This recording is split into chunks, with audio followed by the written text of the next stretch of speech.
Okay, in this video, we're going to be talking about conference realignment. This is about the ACC.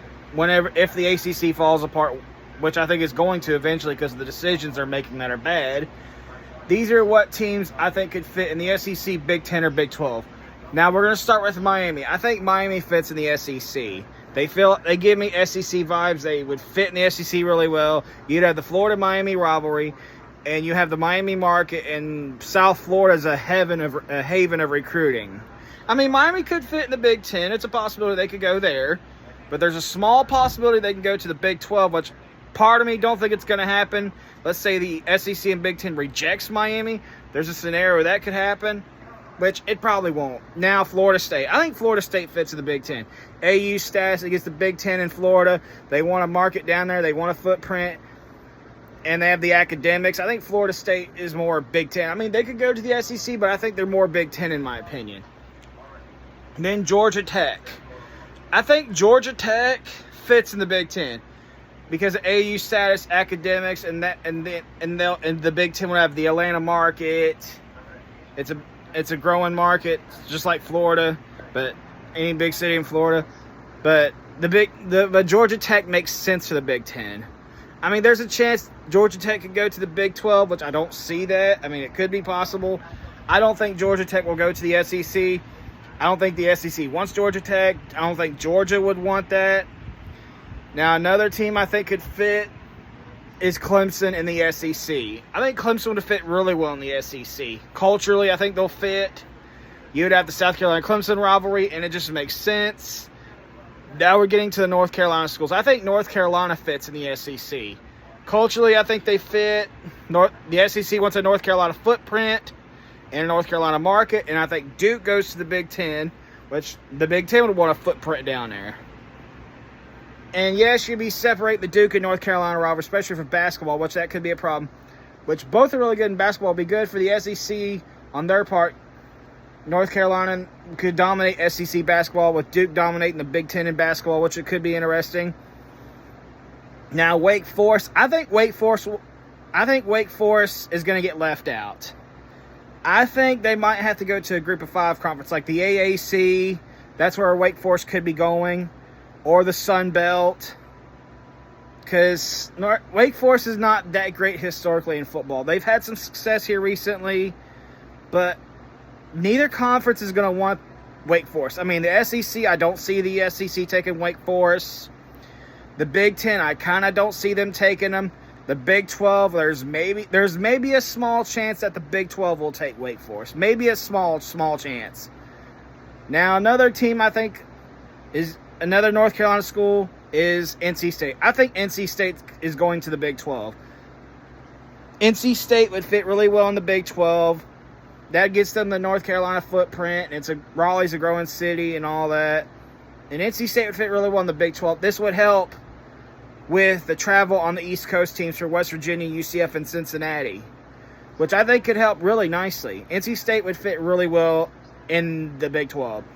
Now, Virginia, I think Virginia will fit in the SEC. The SEC wants a footprint in Virginia, which I think Virginia would fit really well in the SEC. They could go to the Big 10 as well. It's debatable where they could go. Now, Virginia Tech, it's kind of the same way. They can go to either the SEC, the Big 10, or the Big 12, which, in my opinion, I think Virginia Tech fits in the Big 12. I mean, that would get the Big 12 expand more south, more east. You would have the Black Diamond Trophy with West Virginia and Virginia Tech, which I think could be cool.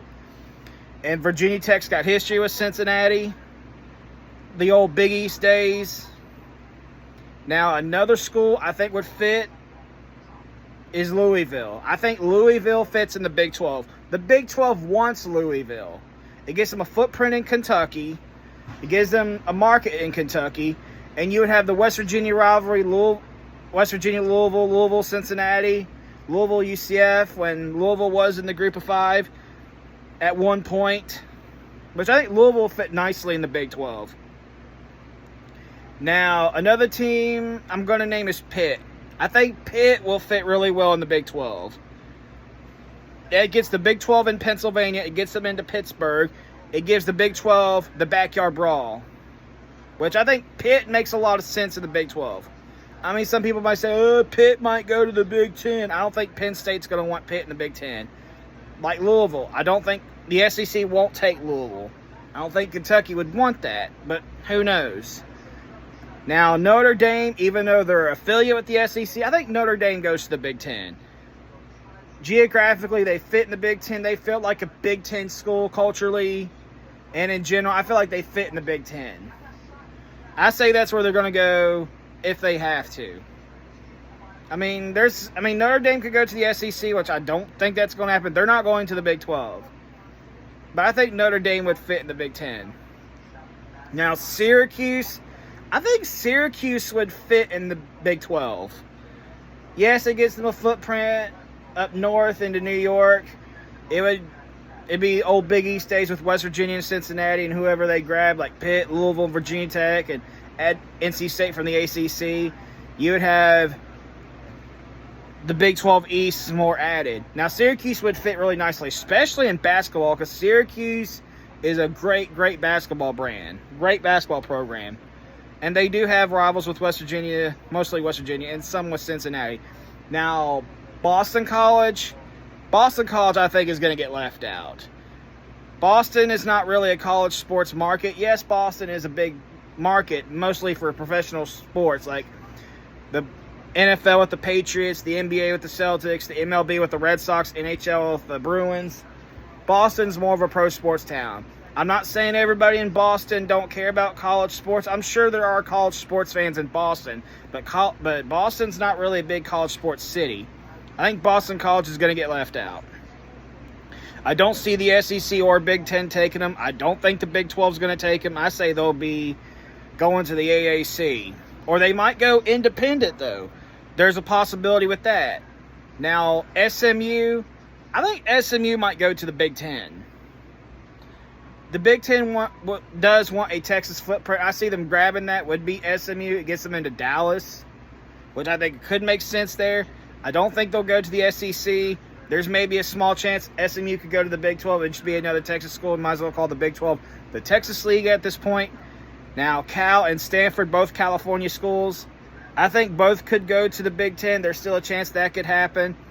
It would give them the Bay Area market and plus a AU status in academics. I mean, there's a chance that Cal and Stanford could go independent. So there's a possibility with that. So for the SEC, it could be Miami, Clemson, North Carolina, and Virginia. Now the Big Ten could be Florida State, Georgia Tech, Notre Dame, and SMU.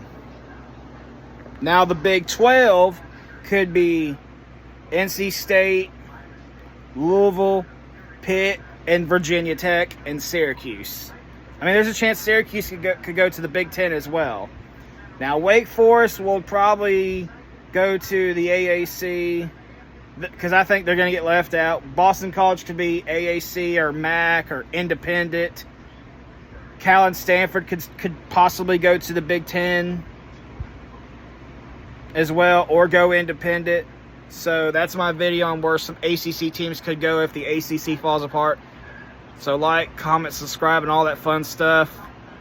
And I'll see you later.